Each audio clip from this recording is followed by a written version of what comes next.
Hey guys, I'm continuing with the whole Gun Control Ideas Debunked series, and today I'm going to have a little different approach. This is basically, today's going to be body armor.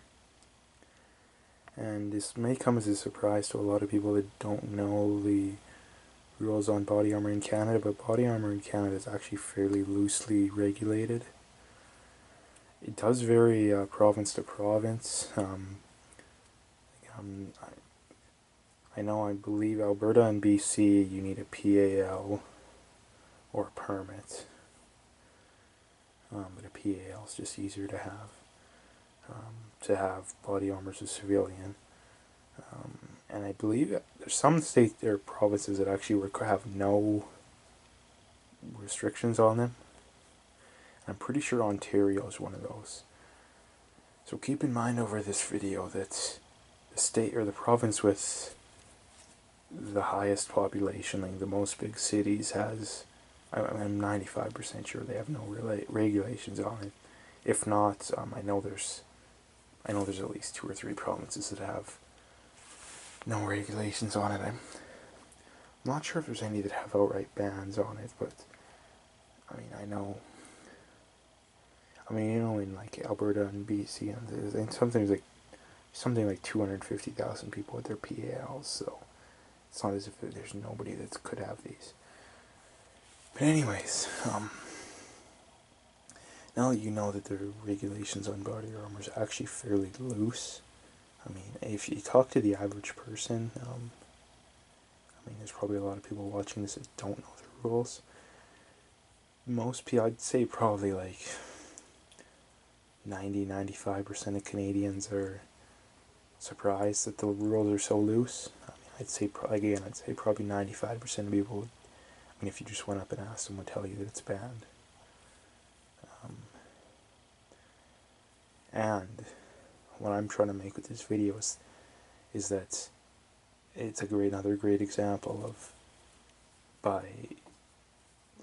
basically not having prohibitions on things, always is gonna, again, contrary to the popular belief, which is what the whole series is about, by having less regulations on something like guns, body armor, stuff like that, magazines, you're actually going to lessen the chance of the crime with that stuff. Why? Because, well, criminals are going to have them anyways, and if you let citizens have them, then what happens when the criminal decides to screw with the wrong person? Well, the criminal's not going to have a fun day, and what happens when other criminals hear about that criminal who doesn't have a fun day? They're going to be a little more hesitant to not commit a crime, which is basically dumbing it down as much as they can. But so, what I'm going to say is that what a lot of people, when you tell them that there should be no restrictions on these things, even how you should be able to have 30 rounds or whatever, not that 5, that's 10 or 10 if you have the straight up 10 round mags, not the pin or the riveted ones. That's the definition of someone that isn't a criminal is someone that isn't a criminal. Like, if you give someone that isn't a criminal something that could potentially be used as dangerous or not, they're not going to go kill someone with it. If they want to kill someone, you're going to go kill someone, which is another good example. So, I bet this would be a good question to ask people too. It's like, you go up to a random person who doesn't know what they're talking about. You tell them that, maybe you say, if there's, I know that some of I guess a good example is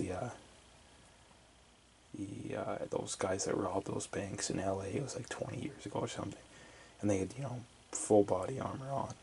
This was back when all cops carried 9mm, so the body armor stopped it easy. And you'd probably end up saying something like, well, isn't it great that Canada has a body armor ban that, stuff like that doesn't happen here? And I'm sure, I'd bet money that they just go on and say, oh, brag up about how good our gun control, stuff like that is. And then you drop the bombshell on them that's actually Canada has very little regulations. I mean, I did make one video about it before if you're looking through rules, but again, if you want to get some body armor, it's definitely make sure you do your research, because the rules do vary province to province. So, and another thing too about body armor is I'm not actually sure if they're supposed to do it this way or not, but where where I got my body armor from, I didn't have to give a PAL number.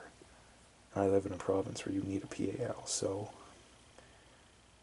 anybody that wants body armor is a criminal. Go online and get body armor ordered to the front step. Okay, and because that isn't happening, and trust me too, if there's a rash of criminals, running around with body armor, the news would be reporting on it. I'd bet every dollar I have on it, because whenever there's a murder with a high cap mag or something like that, they're always blowing it out of proportion. So, honestly, I can't even think of one shooting in Canadian history where the criminals had body armor. I don't think that guy who shot those cops in, where's it, Halifax a couple of years ago had any. He might have. He had a tactical vest, but I don't think he did. Again, I don't think he did, because if he did, I'm sure the news would have reported on it.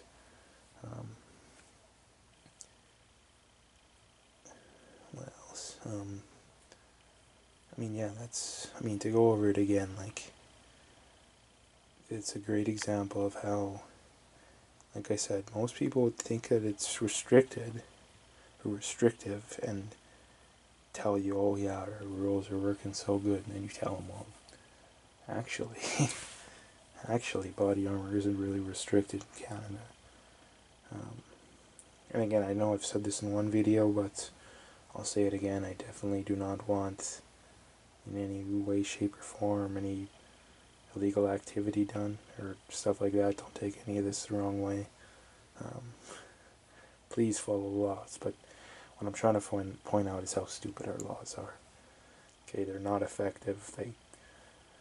We spend tons of resources and time and money focusing on something that's having no effect on crime.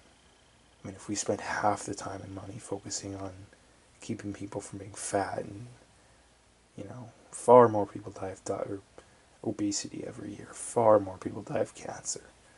If you could convince someone to go stop smoking or something like that, okay, that's how you're going to save a life. You're not going to save it by freaking banning fucking body armor or high cap mags or something like that.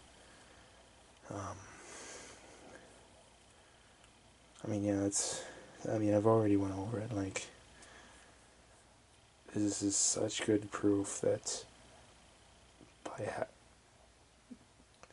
like I said, most people would think that if you told them that if body armor was banned in Canada, they tell you how good it works. If you told them that there's actually no control, or there's little control, you need a PAL in some provinces, but there's, like I said, there's hundreds of thousands of people in your average province that have them. And also, like I said, I don't think you actually need a PAL number either, so, you didn't from the place I got it. I won't say where it is, but it's pretty easy to find. Again, this stuff would be really easy to find. It'd be really easy to find, it'd be really easy to use. And, like I said, there's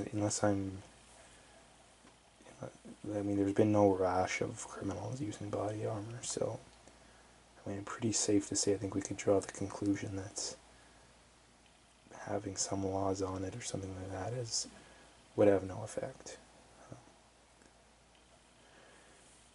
I guess to just cap it off, like I always say, I generally forget to say stuff that would be really good points. If you think of any, throw it in the comments. I'll probably throw anything in the comments. I forget.